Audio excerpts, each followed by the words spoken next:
Hey, what's going on, y'all? It's your boy, Mike.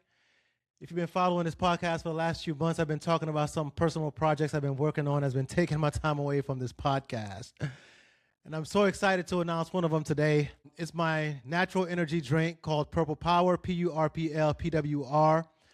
I created it because, as you guys know, I have a bunch of kids and I don't have time to work out really during the day. I have to work out after the homework, after they go to sleep and all that. And most of the time I'm tired, right?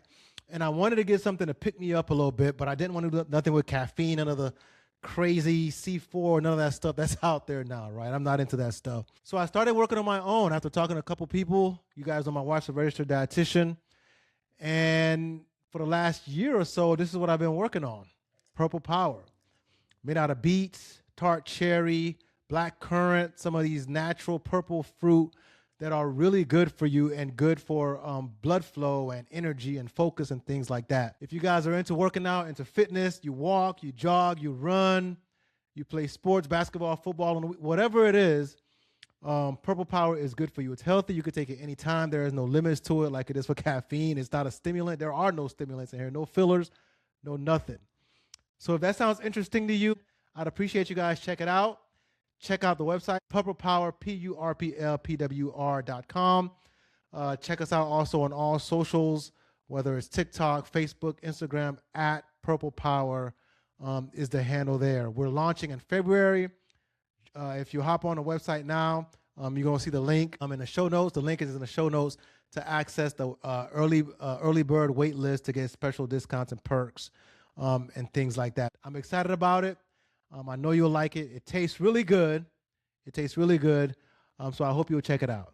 All right, let's get to the episode. Josh Allen is either not going to win a Super Bowl, or if he wins a Super Bowl, it's because his team carries him. His defense carries him to the Super Bowl. To the top. Just put the sec on the clock. I am Ray Allen's a shot. I'm going straight to the top.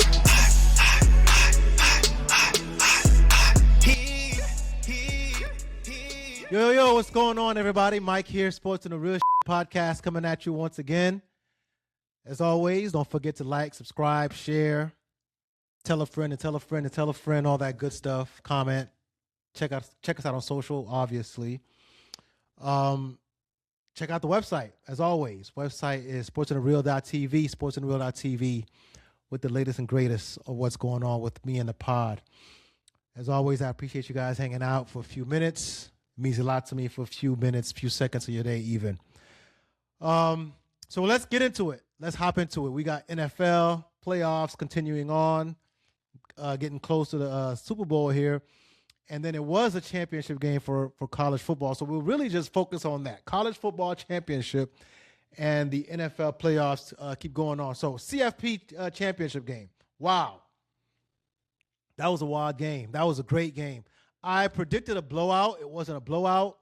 Shout out to Miami, man. Shout out to the Hurricanes for proving me wrong. And listen, I said it before. If you guys, follow the podcast early in the season, I was like, the Hurricanes, they actually look pretty good with their defense. I thought their defense was legit and can bring them this far. But then, after they beat Florida State, they lost a couple of games. I was like, I don't know if I trust them, really. I don't trust the coaching. But they got these boys up for the playoffs. And Michael Irvin was bringing his belt out after every game in the playoffs. And they were looking good. And they looked good against Indiana. They gave Indiana a tough time. But unfortunately, they fell to Indiana, who's just a really, really well-coached team. They don't really make many mistakes. They're where they're supposed to be.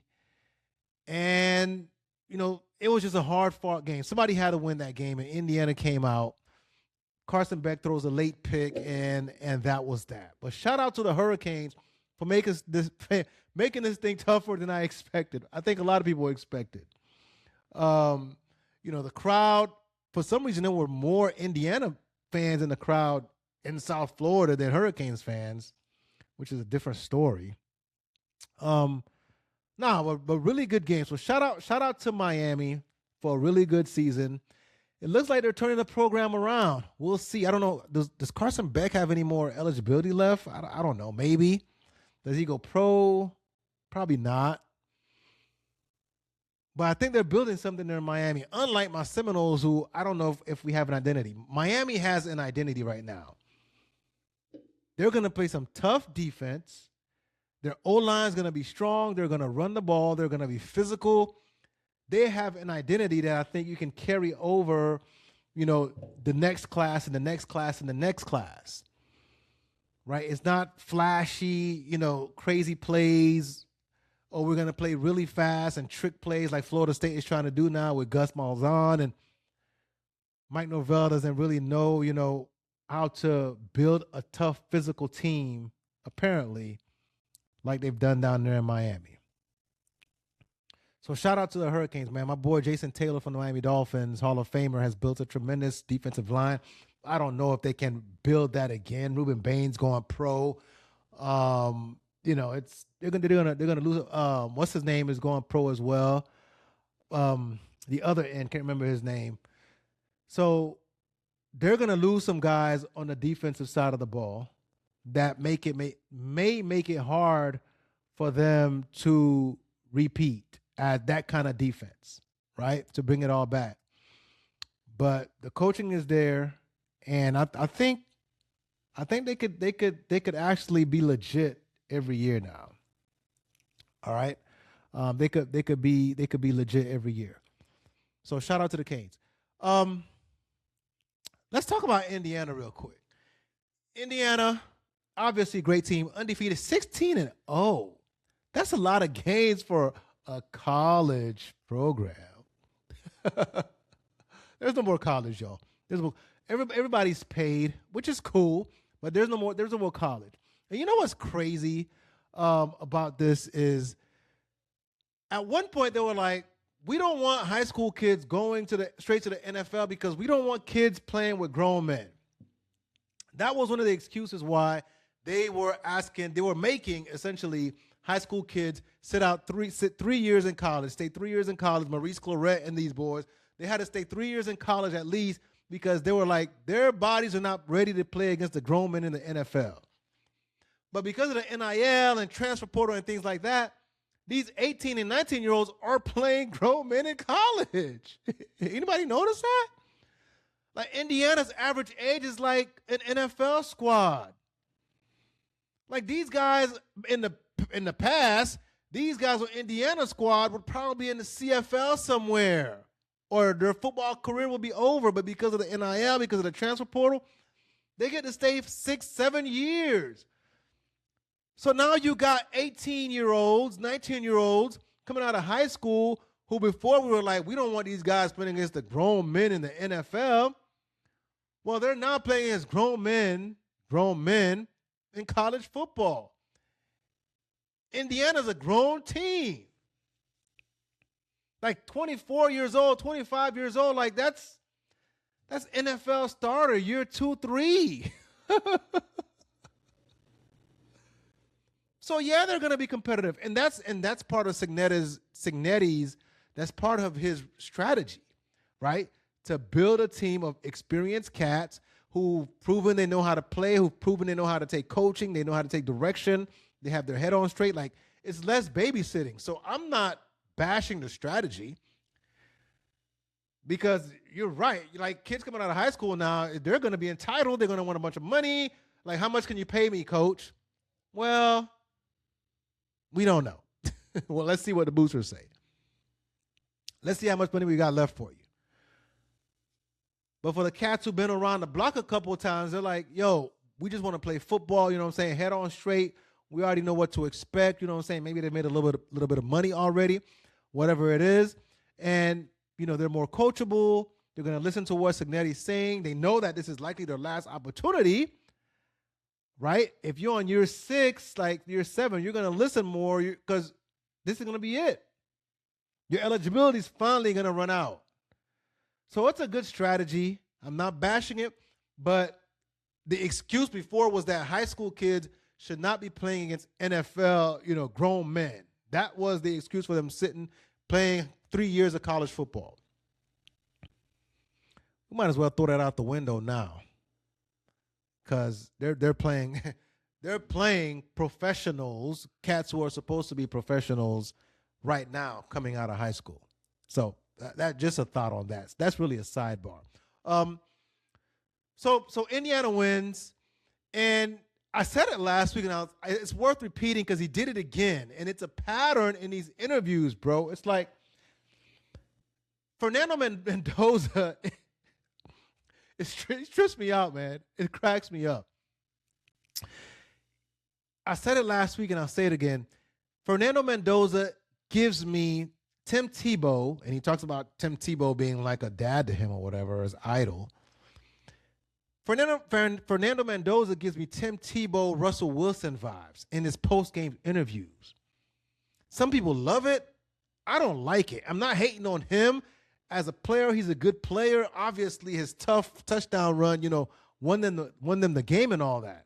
Tough kid, right mindset. I'm not bashing him, the player, but these interviews, man, I don't know if this interview style where you sound like a motivational speaker the whole time, where you sound like you're speaking to the audience, you're trying to motivate the audience to believe in the game, believe in the team. This is what we're about to do. We're about to go out here and win.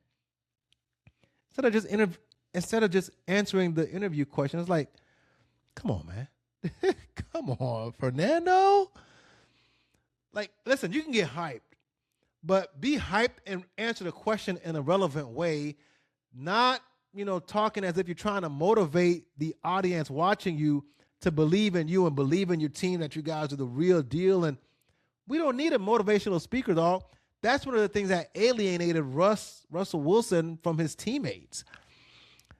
And even in the media, the media joked about him because you could never get a real answer out of him. It seemed so staged, and Fernando Mendoza seemed so staged. So if you didn't check out the post-game interview, let me play a clip for y'all real quick. Just a brief one. All right, I'll check it out. Game. It is the fourth quarter. You're leading by just 3 points, and coach decides to go for it on fourth down. What did he say to you in that huddle, and how did you execute it? That's one thing about our team. We're always going to put all on the line. And, I want to give all the glory and thanks to God there. My offensive lineman blocked perfectly. That's not the answer. And we're able to execute the team towards a common goal, have the Indiana Hoosiers synergy to score. And all right, I'm going to have to stop. That's not the answer to the question. That's not the answer to the question. Are you kidding? Am I the only one who feels like it's kind of weird that he doesn't answer the question, but he goes in and keeps going on about his, I don't know what the hell he was answering. It didn't make any sense. Again, he sounds like a motivational speaker. Cool. I don't know if that's endearing when he starts playing on Sundays where that kind of stuff doesn't win over a locker room. Like, if you're trying to be a brotherhood, like, maybe he's different off camera, but on camera, it's a turnoff, man. I'm not a fan of those interviews. Great kid. He'll be all right. But these interviews suck. I can't deny that. So, Fernando Mendoza, please, for the love of God, man, listen, go ahead and thank God. Everybody does. You should. Thank God you made it out injury-free. You won the game, whatever you want to do. But please, man, you got to stop with these interviews, man. Let's switch it up a little bit. All right? But great game. Great college football season. That's it for college football. See you guys in August. We'll see you guys in August. Congrats to the Indiana Hoosiers. Mark Cuban donated big money and all these guys. That's what it's come down to. Whoever got the deepest pockets. All right, so that's it for CFP. NFL. Playoffs continue in the NFL, obviously. I'm going to start with this with the NFL playoffs. I can't help it. Josh Allen, and I know he took accountability after the game, but he has to take accountability during the game. He has to stop making these mistakes, throwing the balls to the other team, being loose with the ball handling, getting it smacked out of his hand. He has to be more accountable in game so he doesn't have to be all sad and trying to be accountable post game. It's like every year now, Josh, when is it going to end? So in a way, I'm like, yo, Josh Allen is like Peyton Manning. Except that Peyton Manning in the regular season, Peyton Manning took care of the ball. He wasn't turning the ball over in the regular season, but in the playoffs, he was a turnover machine. He choked a lot. And the only way Peyton Manning was able to win a Super Bowl was his defense carried him. If we remember Peyton Manning's stats across both of his Super Bowl runs, his playoff stats were terrible. But his defense has carried him to 2 Super Bowls. If Josh Allen, it looks like right now, Josh Allen is either not going to win a Super Bowl, or if he wins a Super Bowl, it's because his team carries him, his defense carries him to the Super Bowl. Because he doesn't look like he can take care of the ball. Unlike Peyton Manning, who takes care of the ball during the regular season and chokes in the playoffs, Josh Allen is a wild card all year long. And you never know which version of Josh you're going to get. Unfortunately, in the playoffs, more often than not, you're going to get the version of Josh that is loosey-goosey, taking chances, throwing picks. One of the picks probably wasn't really his fault, but he's taking chances. He's running loosey-goosey with the ball, people smacking it out of his hand. There's always something going on with Josh, man. So as a result, I don't know if Josh Allen is going to win the Super Bowl. Great quarterback, great talent, one of the best talents at quarterback the league has ever seen. But Bills fans, unfortunately, that career may be wasted. And as long as it took y'all to find Josh Allen after Jim Kelly, no Super Bowl for Jim Kelly, no Super Bowl for Josh Allen, it might take y'all another 20 years or whatever it is to find a replacement for Josh Allen, because I don't know if Josh Allen's going to bring y'all the championship y'all been craving for so long. He is too reckless. So after every postseason loss, he has to stand up there and apologize, you know. At some point, listen, I remember when I was playing basketball in high school, my coach was like, you can't keep saying my bad. You can't. My high school basketball coach was like, you can't keep saying my bad. If you're saying my bad too many times, that means you're making too many mistakes. Josh Allen, you're saying my bad too many times after these playoff games, bro. At some point during the game, you got to be more careful with the ball. You can't be out there loosey-goosey running the ball, you know, like getting it smacked. You got to be, it's prized possession, man. Prized possession. These games end your season. These turnovers end your season. So you can't be out there playing games. It's better to just go down, don't take the chance. I know it's not in his nature, but it's better to just slide down than to, you know, run around and be loose with the ball and getting this back. And it's cold, and it's got to be more careful, man. You can't be saying my bad. You can't be after the game always apologizing, my fault, my bad. I let my team down. It can't keep happening. And Sean McDermott is the scapegoat. I know people are going to say, well, the defense didn't do nothing, and, you know, they should have won the game in KC a couple years ago, 13 seconds. Bills fans been ready to blame Sean McDermott for a while. Just like Pittsburgh's been wanting to get rid of Mike Tomlin, and Ravens fans wanted to get rid of John Harbaugh. Bills fans been wanting to get rid of Sean McDermott for a while. And they're probably celebrating now, but I'm going to caution Bills fans like I caution Ravens fans, like I caution Steelers fans. You might be on the outside looking in when your coach turns around and goes to another team like Vrabel did and turns around a bad team and they're looking really good, and your team is not as good as you expect them to be with this new coach. I'm just saying, I don't know who the Bills are going to hire. I don't know. But I think Sean McDermott is a really good coach. For some reason, the last couple of years, his defense hasn't been as good as expected. His teams are usually, at least prior to a couple of seasons ago, his teams were physical, good defenses. Not sure what's happening. Maybe because Josh's contract is taking up all of the salary. I don't know. I'm not into the Bills' business like that. But I feel like Sean McDermott is being scapegoated here. And I don't know if Bills fans are going to exactly like what they get out of this. Sean McDermott's going to find another job. Easy. He's a really good coach. He's going to find another job. But I think the Bills, I'm not saying the Bills should have held on to him forever, but in this case, you can't blame Sean McDermott for Josh Allen being loose with the ball. I don't know how you do that. So if you're going to fire him, maybe fire him after that KC loss, 13 seconds. But you can't fire him now because Josh Allen can't control himself. He's wild. That's how the cookie crumbles, though. So Josh Allen makes apologies, and Sean McDermott is out of a job. So that's how the Bills go home. Denver, not much to say there. Denver, tremendous game. Bo Nix, unfortunately, gets hurt, and he's out for the season, rest of the playoffs, which sucks, which means the Patriots, who beat up on Houston, are going to the Super Bowl. Patriots are going to the Super Bowl.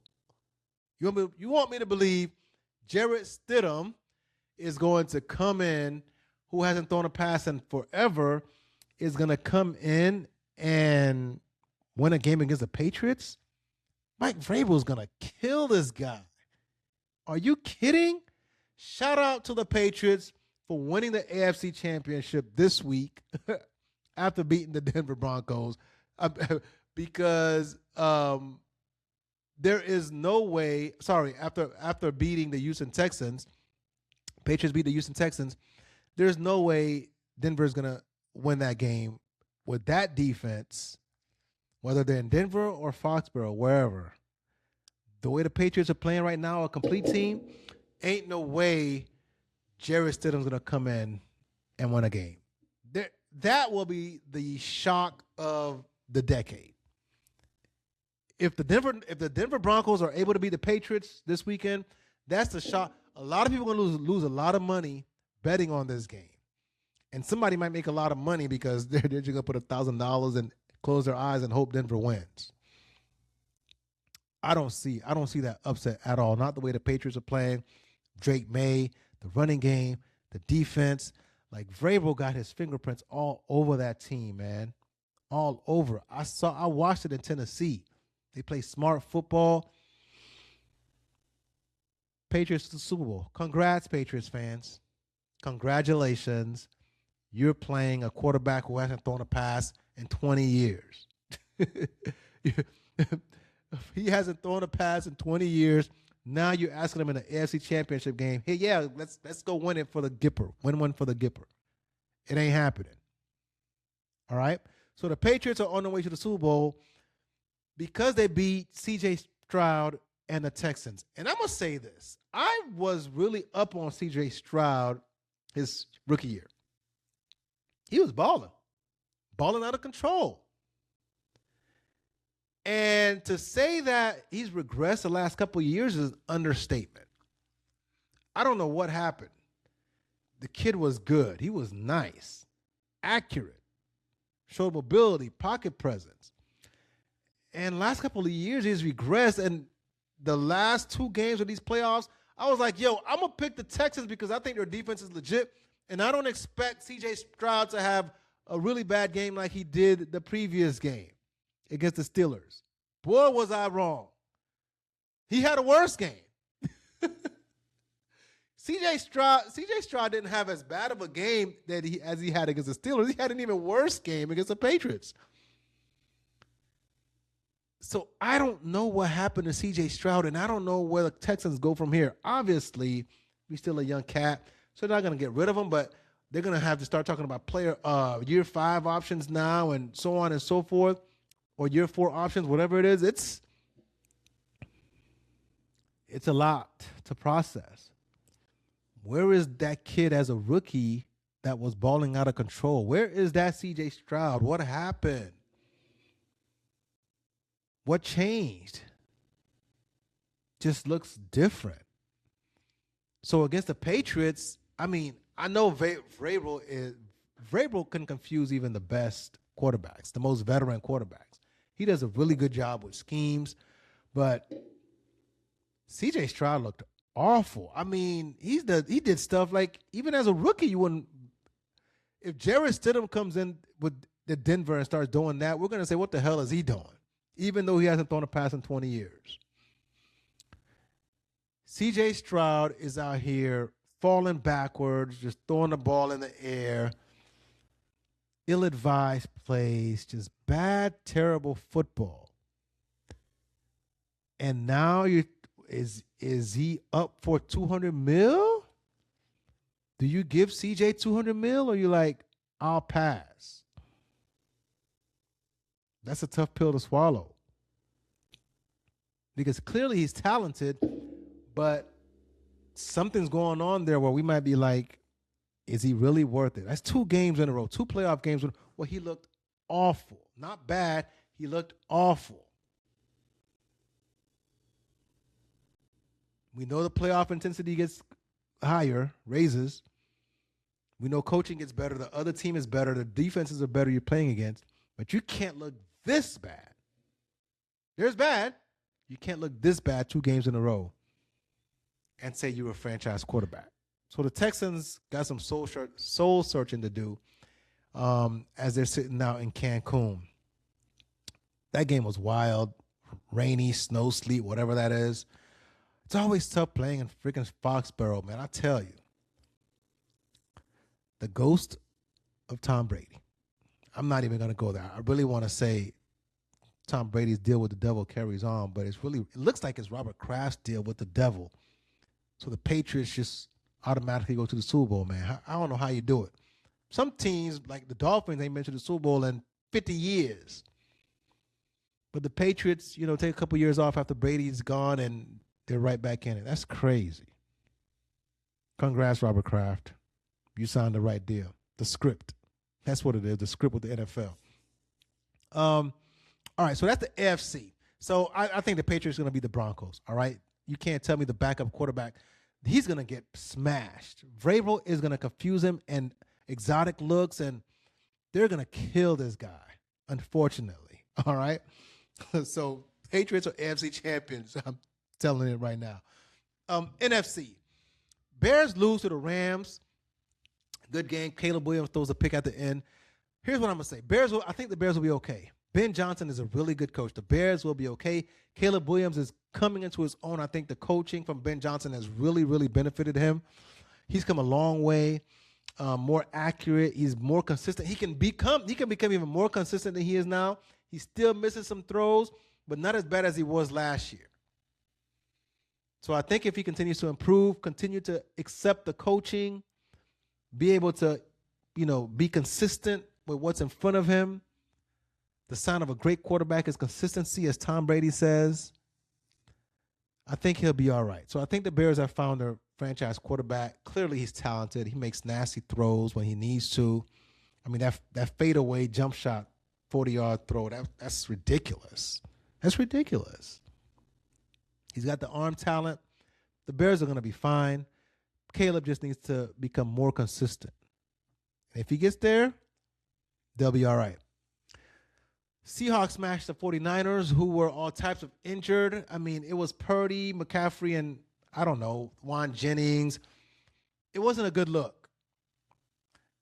And I think the Seahawks, honestly, probably would have done that even if the Niners were healthy. The Seahawks right now are the most complete team. At first, I thought the Rams were the most complete team. The Seahawks are the most complete team. So this game against the Rams is going to be nasty. It's going to be a great game. I'm picking the Seahawks to beat the Rams only because right now I think they're hotter. I think their defense is playing better. I thought the Rams' defense was the best in the league, but I don't know if they're still as great as I thought they once were. Right now, I think the Seahawks' defense is the best defense left. They smash, man. They stifle you. They made the Niners, who, although with the injuries, they're still the 49ers. They still got playmakers. Shanahan still, can call plays. They erased them, boys. Straight erased them. They couldn't do nothing. Couldn't run, couldn't pass, pressure them. I see the Seahawks getting to Matt Stafford, forcing a couple TOs. Although I'm not sure how much I trust Sam Darnold, but I think he has to do less than Stafford does. And because of that, I think the Seahawks are going to beat the Rams. They're going to win the NFC Championship, and the Seahawks are going to go face the Patriots in the Super Bowl. That'll be crazy, though. That'll be crazy to see Sam Darnold, who at the beginning of his career was seeing ghosts with the Jets and goes on to wherever he goes on to, different team hops, Minnesota, and now he's about to go to a Super Bowl? You trying to tell me? The Jets organization is cursed. And it goes back to what Tom Brady had said. Tom Brady was like, yo, we rank quarterbacks 1 through 32, but we don't rank offensive coordinators 1 through 32. What if the young quarterback stuck with the bad offensive coordinator? Clearly, Sam Darnold can play. So what was going on with the Jets? Why wasn't his mind right with the Jets enough to even look like he can play football? He looked like he could not play football as a top 5 pick with the Jets. He looked like he had never touched a football in his life. He was sorry. How does he go from that to a Super Bowl caliber quarterback? Coaching. So shout out to Sam for turning his career around. And I think him and the Seahawks are going to beat the Rams. Close game. It's going to be exciting. It could go the other way. Defense shows up. Jared Verse and those boys, like, they can show up. They can disrupt too. It's gonna be some headbutts on Sunday for sure. Patriots are probably gonna cakewalk, but Rams Seahawks probably gonna be a great game, epic battle. But the Rams, I think the Seahawks pull it out and go to the Super Bowl. You guys have a good week. Appreciate you guys hanging out as always. Once again, I'm gonna catch you guys next time. It's Mike, Sports on the Real. You guys be good. Peace. I'm going straight to the top. Just put the stack on the clock. I am Ray Allen's a shot. I'm going straight to the top.